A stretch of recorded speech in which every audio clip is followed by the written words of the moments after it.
I need to tell you something about the particular judgment that most Catholics have never heard stated plainly.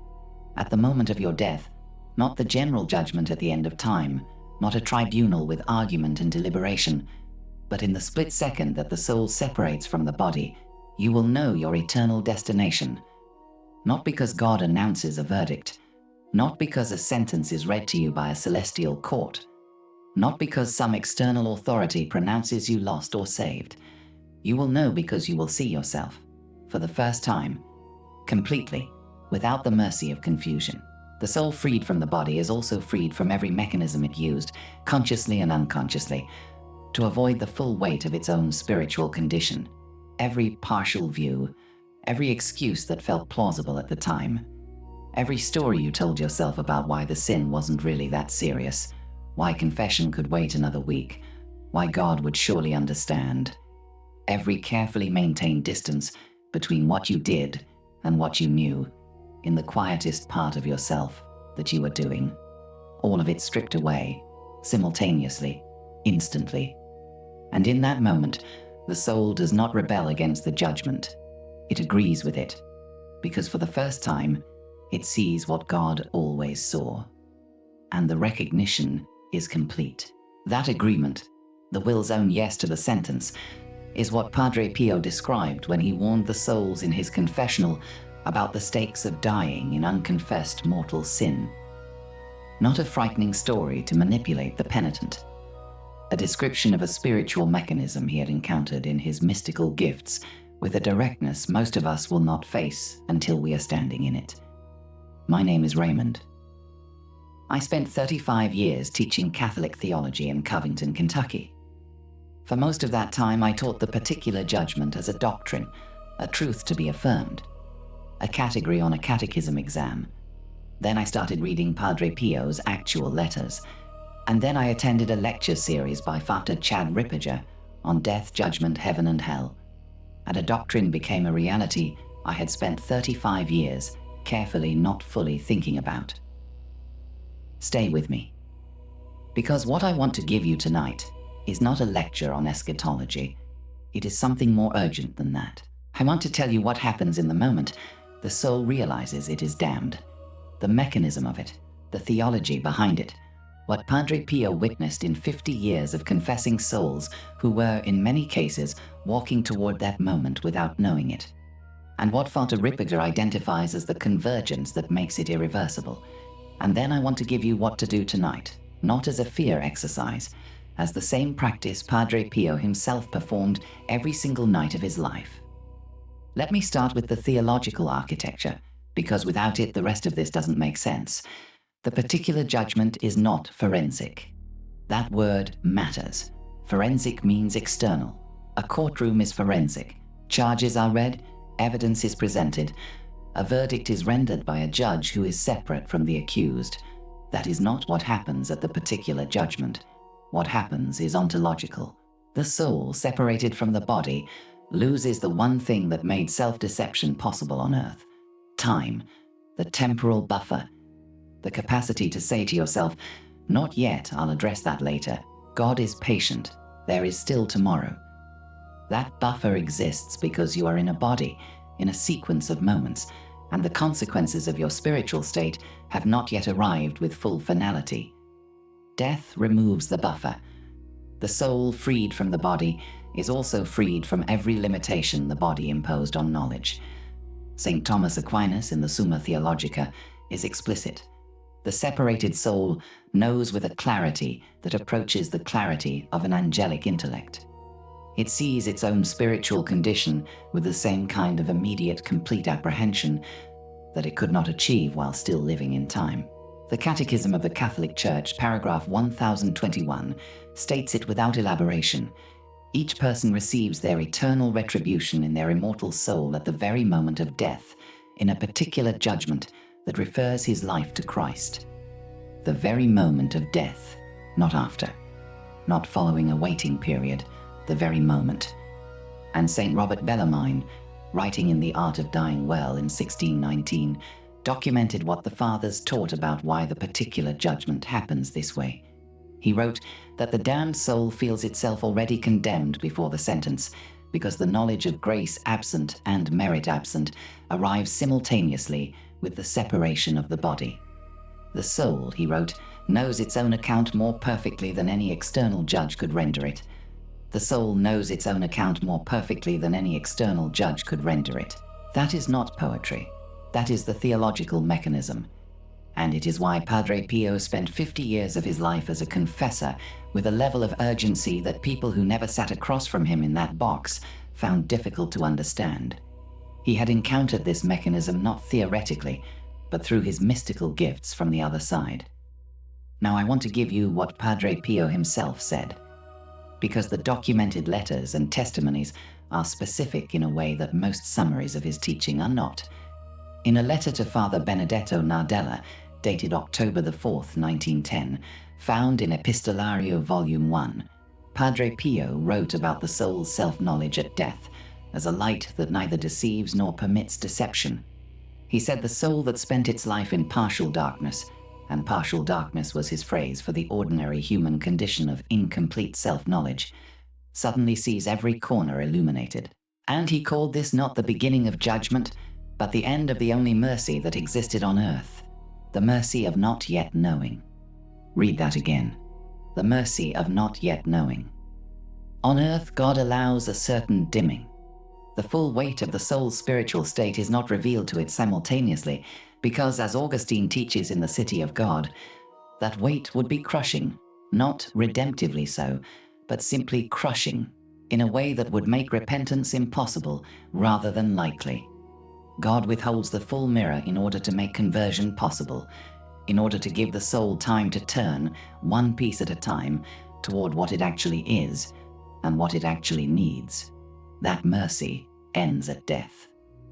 In a letter to his spiritual directee Raffaellina Cheraze in March of 1914, also in Epistolario Volume 1, Padre Pio wrote something that I have returned to many times since I first read it. He wrote, "The soul that arrives before God carrying its sins without having wept for them will weep then, but it will be a weeping without comfort, because the will that chose sin chose it, knowing what it was choosing, and in that moment it will know that it knew. The will that chose sin chose it knowing what it was choosing, and in that moment it will know that it knew." There are two distinct kinds of knowing in that sentence. The knowing that was partially available on earth, the knowledge you pushed aside, the knowledge you managed not to look at directly, the knowledge you replaced with the more comfortable story, and the knowing that arrives at the moment of death when the pushing aside is no longer possible. You knew, even in the moments when it felt most like you didn't know. You knew, and in that moment, you will know that you knew. This is the testimony that Padre Pio brought from 50 years in the confessional, Bernard Ruffin in Padre Pio. The true story, the revised edition of 1991, documents that Padre Pio told penitents who were casual about unconfessed mortal sin, something that was recorded by multiple witnesses. He said, "You will not be asked at judgment whether you meant to confess it. You will see, fully and finally, that you did not confess it. That seeing will be the sentence. That seeing will be the sentence, not God's sentence, the soul's own seeing, which in that moment, and this is the central theological point I want you to hold, is the sentence." Now let me give you Dr. Chad Ripperger's framework, because it adds a dimension to what Padre Pio described that most Catholics have never encountered. Ripperger addresses the particular judgment directly in his lecture series on death, judgment, heaven and hell, drawing on St. Thomas Aquinas and on the Church Fathers. And he introduces a concept that is foundational to everything else he teaches about the moment of damnation. He calls it the convergence. On earth, the soul accumulates a spiritual history. Every act of the will has consequences. Every mortal sin that is not confessed and absolved remains on the soul's account, not as a moral bookkeeping exercise, but as a real spiritual condition. Every time you received a grace and refused it, every time you were at the threshold of genuine conversion and turned away, every pattern of habitual sin that was never broken, every sacrament received in a state of contempt or indifference, all of this is part of the soul's actual spiritual condition, even when the soul is not thinking about it. And here is what Ripperger teaches about the particular judgment. At death, all of it converges. simultaneously, not sequentially as if God were reviewing a file. Simultaneously, in the way a separated intellect, freed from the temporal constraints of a body in time, is capable of apprehending. The soul sees its entire spiritual history at once. Every legal right it granted to demonic influence, through unconfessed sin, through habitual patterns of sin, through rejected grace, through sacraments received unworthily, becomes visible simultaneously. The soul sees not only what it did, it sees what it allowed, and what that allowance built, and then the will confirms its own judgment. This is the part that is hardest to sit with. Ripperger draws on St. John of Damascus and on St. Thomas Aquinas in teaching that the will of the damned soul at the moment of death does not rebel against the sentence. It agrees with it, because for the first time, the will is seeing with a clarity it was always capable of and always avoided.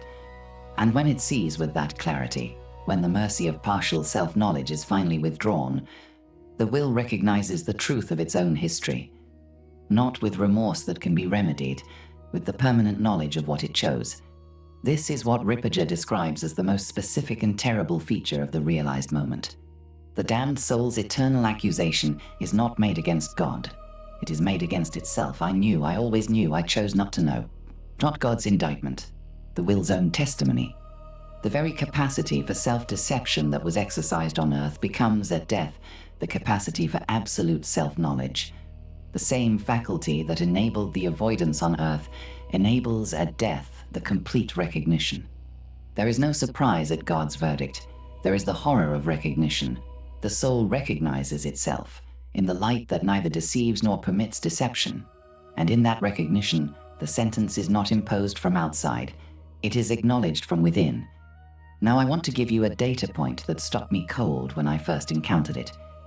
A Pew Research survey from 2023 on the American religious landscape found that 72% of American Catholics believe in heaven, 56% believe in hell, but only 31% believe they could personally go to hell. Stop on that last number. 72% believe heaven exists, 56% believe hell exists, but only 31% believe they, personally, as individuals living their actual lives, could end up there. The gap between believing hell is a real place and believing you could actually go there is exactly the gap Padre Pio spent his entire ministry as a confessor trying to close. He was not closing it because he believed that most of the souls in his confessional were going to hell. He was closing it because he understood that the gap itself is spiritually lethal. The soul that believes in hell, abstractly, but not personally, has removed itself from the category of people who might need to do something differently. And in removing itself from that category, it has done precisely what the enemy wants it to do. The enemy does not need to convince you that hell doesn't exist. He only needs to convince you that it exists for other people. Padre Pio saw with the directness of a man who encountered souls in distress, both before and after their deaths, what that particular conviction leads to when it is left uncorrected.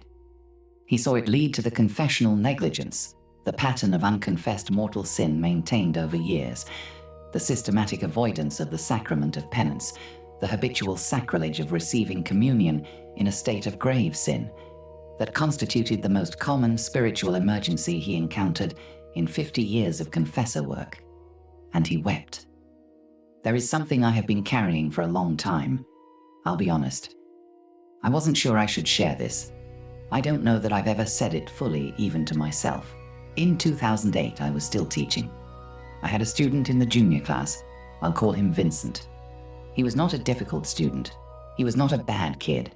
He was the kind of young man who sat in the middle of the room and paid enough attention to pass, who had an easy manner with people, who smiled a lot. He came from a Catholic family. He had made his first communion. He had been confirmed. He came to talk to me after class one day in November. Not about anything urgent, just to talk. And in the course of the conversation, he said something that I have replayed many times since. He said, "Mr. Raymond, I figure there's always time. God is patient." He was not asking a question. He was making a statement about his own situation.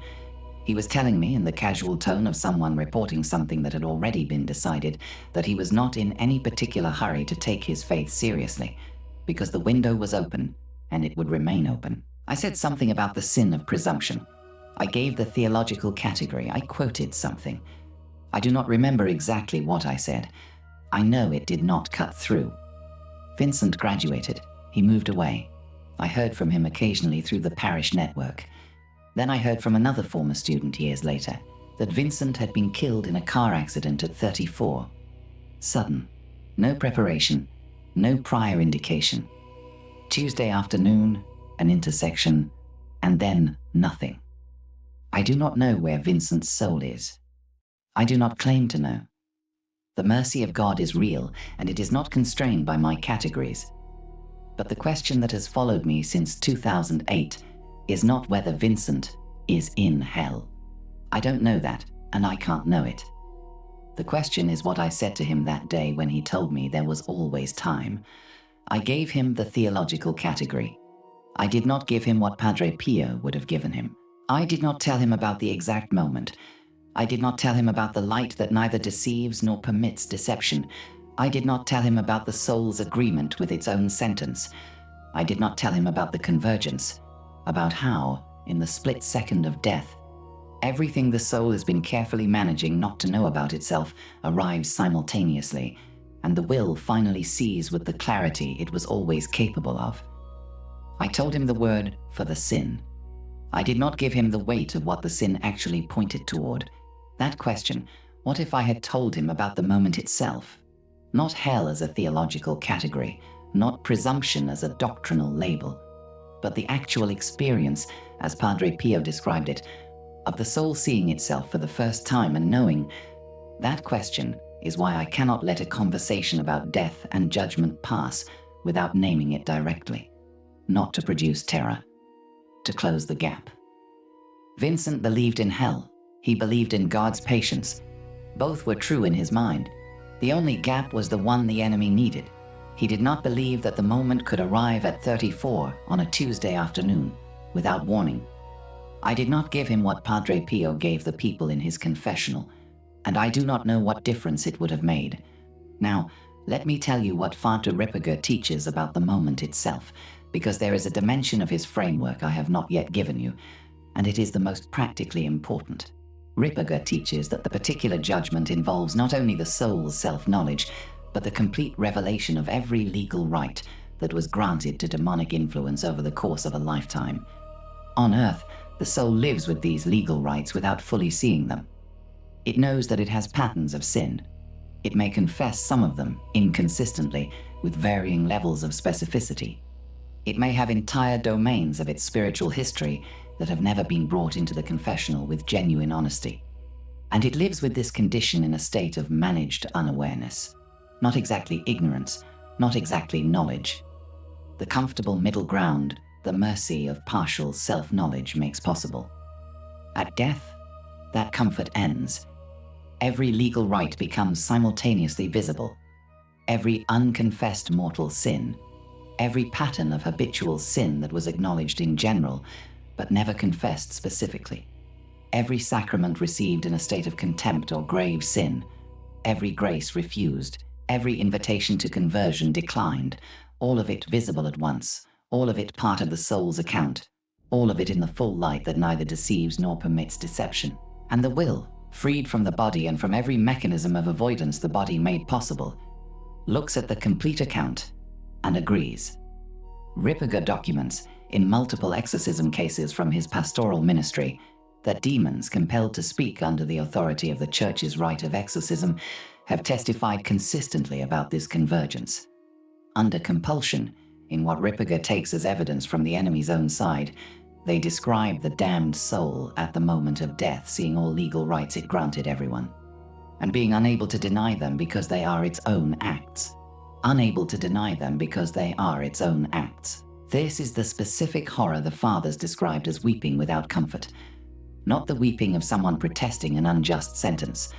The weeping of someone who can no longer pretend, who sees clearly, for the first time, the complete architecture of what they built, and who cannot change it, because the will, which always had the power to choose differently, has now been permanently set by the choice it made in the moment it mattered most, the moment of death, the final orientation of the will at the instant of separation from the body.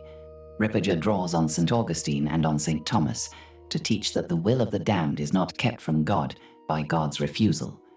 It is kept from God by its own permanent orientation, confirmed at death, toward what it chose consistently over a lifetime and what it chose finally in the moment of judgment. The agreement is the damnation, not an external imposition, the will's own yes. Now I want to give you something practical, not as a counterweight to the weight of what I've just described, but as the concrete practice Padre Pio himself performed every single night of his life and taught to his spiritual directees, documented in his correspondence with Raffaellina Serace and Cleonice Morcaldi, for exactly the reason I've been describing. Padre Pio was not a man who lived in spiritual terror. He was one of the most spiritually grounded figures of the 20th century. He prayed 50 rosaries a day. He spent 8 to 12 hours in the confessional. He celebrated Mass for 2 to 3 hours. He carried the wounds of Christ in his hands for 50 years. And every single night, he performed what is called the particular exam. Not a general review of the day, not an inventory of how he felt, a specific reckoning. He taught it to his directees in detail, and the structure he gave them is documented in the correspondence. There are 5 steps. They take about 10 minutes, and I want to give you each one precisely, because precision here is not severity. As I have said before, precision in these matters is mercy doing its actual job. The first step is to name any mortal sin carried since the last confession, not generically. Not I was unkind today, or I had impure thoughts. Specifically, the actual act, named with its actual moral weight. Who, what, when, with full knowledge and full consent. If nothing rises, genuinely nothing, then the examination is brief and peaceful. But if something rises, something that you have been managing not to name directly, that rising is the signal. Padre Pio taught his directees to treat that rising as a mercy, not as condemnation, as the grace of accurate self-knowledge arriving while there is still time to respond to it. The second step is to ask one question aloud. Say it out loud, not in your head. Out loud in the room where you are lying in bed.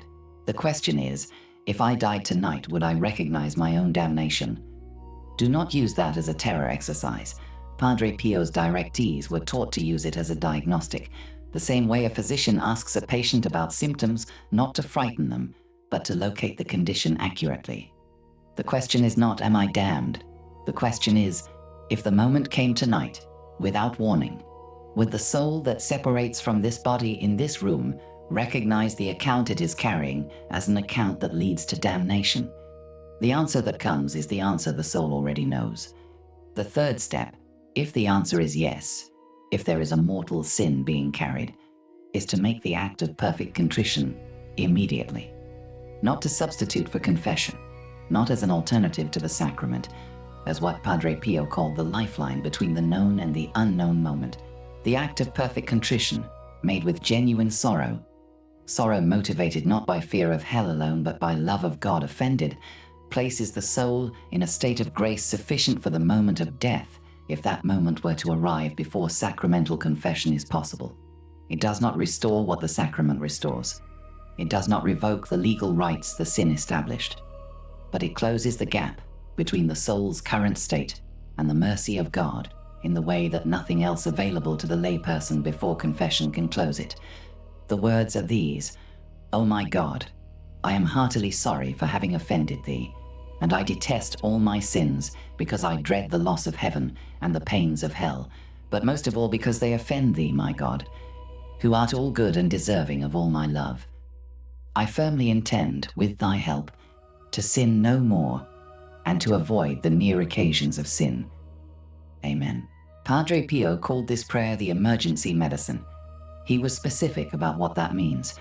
Emergency medicine is not healing. It is the intervention that keeps the patient alive until proper treatment is possible. The fourth step is to schedule confession within 48 hours. Not sometime this week, not when I have a spare moment. Within 48 hours. Padre Pio's documented instruction was explicit on this point. He refused to grant peace to directees who made the act of perfect contrition and then delayed sacramental absolution. He said, "The act saves you for tonight. The sacrament restores what was broken. Do not confuse emergency medicine with healing." The reason this matters is precisely what Ripperger teaches about legal rights. The act of perfect contrition addresses the soul's relationship with God in a way that is real and sufficient for the immediate moment. But the pattern of sin, the legal rights established by the habit, those are not revoked by the act of contrition alone. They require the specific intervention of the sacrament of penance, confessed with specificity, absolved with the authority of the ordained priesthood. Emergency medicine keeps you alive. The surgery restores the structure. Do not confuse the two. The fifth step is to pray 3 Hail Marys for the grace of a good death. This was Padre Pio's own personal practice. Cleonis Morcaldi documented it. He never retired for the night without this petition specifically for himself, regardless of the holiness of the day, regardless of how many hours he had spent in prayer, regardless of how near or how distant the natural end of his life appeared. He knew what the moment of death contained. He had encountered it from the other side of the veil in ways most of us will not experience until we are standing in it. And with everything he knew, with all his holiness and all his mystical gifts, he asked every single night for the grace to die well. Not because he doubted his own salvation, because he understood that the mercy of God, which is infinite, comes to us through specific means, and the specific grace of a good death, the grace of consciousness, of genuine contrition, of the sacraments received in the proper state, of the will's final orientation toward God at the moment of separation from the body, is a grace that must be asked for. He asked for it every night, and he told the souls under his spiritual care to ask for it every night too. 3 Hail Marys, that is the practice, 90 seconds before sleep, for the grace that will matter more than any grace you receive in any other 90-second period of your life. Now I want to close with something I have been thinking about since I first read Padre Pio's description of the particular judgment as the end of the mercy of not yet knowing. Because that phrase, taken alone, sounds like the end of mercy entirely. And that is not what it is. The mercy of not yet knowing is one mercy, a real mercy, a grace that God grants to souls still living in time, the dimming of the full mirror, the permission to change one piece at a time without being crushed by the simultaneous weight of everything you are. But it is not the only mercy. The particular judgment reveals, yes, the complete account, the full light, the soul's own history, in the clarity that neither deceives nor permits deception. And for the soul that dies in unconfessed mortal sin, that revelation is the damnation, not imposed, but recognized. But for the soul that has been using the time correctly, that has been bringing its account to the confessional with specificity, that has been making the particular exam, that has been asking for the grace of a good death, that has been doing what Padre Pio spent 50 years trying to get the souls in his confessional to do, that same revelation is something else entirely. It is recognition of a different kind, not the horror of seeing what you chose and knowing you knew, but the recognition of the face of the one who waited for you, who offered the mercy of not yet knowing in order to give you time to turn, who accepted every act of perfect contrition made in genuine sorrow, who sat in the confessional through Padre Pio and through every other priest who has ever stood in his place, and offered what the particular judgment will reveal as having been available to the soul at every moment it was needed. Padre Pio spent 50 years in the confessional, trying to ensure that when the moment of recognition comes for you, what you recognize is not the account of what you built in avoidance. What you recognize is the face of the one who was there, who always saw, who offered the light not as a weapon but as the way home. The mercy of not yet knowing is the mercy of time. The mercy of the particular judgment for the soul that used the time is the mercy of finally seeing clearly and finding that what you see is not condemnation, but what you see at that moment is the sum of what you built with the time you were given. Tonight, I want you to do something specific. Lie in your bed before you sleep. Say the question out loud once in the dark. If I died in my sleep tonight, would I recognize what I had been carrying? Sit with what rises. Do not manage it. Do not explain it away. Let it be what it actually is. If something rises, something specific, something with a name and a weight, make the act of perfect contrition. Then schedule confession within 48 hours. Tell the confessor the specific sin, not the category, the sin. And then, before you close your eyes, 3 Hail Marys, for the grace of a good death. That is what Padre Pio did every night of his life. That is what he told the people in his confessional to do, not to live in terror, to close the gap between the abstract belief in hell and the practical reality that the moment arrives without announcement, on a Tuesday afternoon or in the quiet of a Tuesday night, and the soul that is carrying unconfessed mortal sin will see its account with the full clarity of a light that neither deceives nor permits deception. The gap between believing hell exists and believing you could go there is the gap the enemy needs. Padre Pio spent 50 years trying to close it, one soul at a time, in a confessional in San Giovanni Rotondo. Tonight you can close it yourself. Take this with you tonight. God bless you, and stay vigilant.